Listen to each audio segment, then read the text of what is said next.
Hey everyone, this is going to be a things to know video for the ROPVACNIC Robot Vacuum, just to help you make a more informed decision if you're considering purchasing this vacuum. And a couple things to start with, it does have two charging options. The vacuum does have a power port here for the DC adapter, and or you can use the adapter to power the home base. One thing to know about the vacuum in particular is when you first get it, it does work. It powers on. I can show you that right here. You push and hold the power button for 3 seconds, it'll power on. If you want to power it off, you can push and hold it for 3 seconds as well.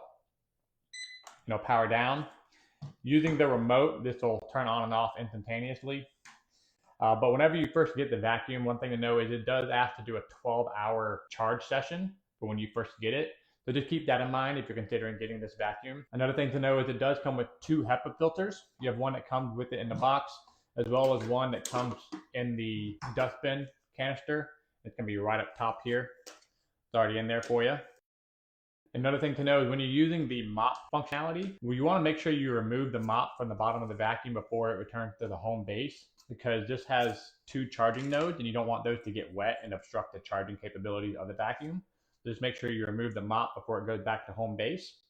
Another thing is if you're having your vacuum clean carpets, it also recommends that you remove the mop. You don't want to get your carpet wet. Another thing, whenever your vacuum is about to start doing a cleaning job, you want to make sure you go around the area to remove power cords, power strips, things that might obstruct it, as well as small objects. It does a really good job at avoiding objects, but some smaller objects it may have a harder time detecting.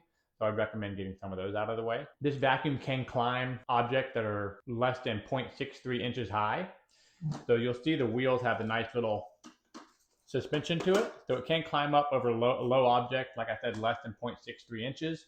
But anything above that, I would recommend moving out of the way. Another important thing to know is for the home base, if you want the vacuum to be able to return to home base effectively, it does recommend that wherever you place the home base, you want to make sure there's no object that are within 3 feet to the left or right, or 6 feet in front, because the vacuum will need to detect the home base, and if it detects other objects around it, it may get confused and not be able to return correctly.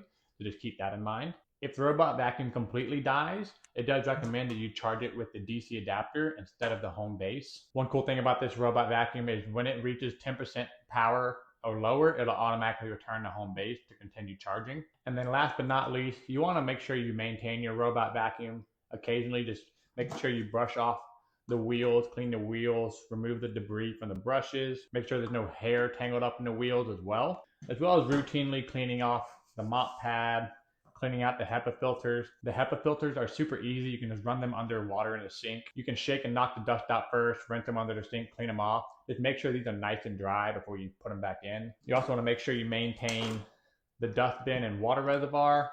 Again, this HEPA filter easily comes out. You can clean it just like I described. The dustbin opens up. You can take a wet rag and wipe it out. In the water reservoir, you could just dump some hot water, maybe a little bit of soap in there and rinse it out and pour it out. Just make sure it's all completely dry before using it again. And then for the home base, it does have these charging nodes. So you want to make sure you wipe these off to keep them clean, as well as the charging nodes on the bottom of the vacuum here. You have one here and one here. You want to make sure these contact surfaces are clean so the vacuum can make sure it has a good connection when it's charging, so it'll charge efficiently. But overall, it's a great vacuum. I highly recommend. I hope this information helped you make a more informed decision, and y'all enjoy.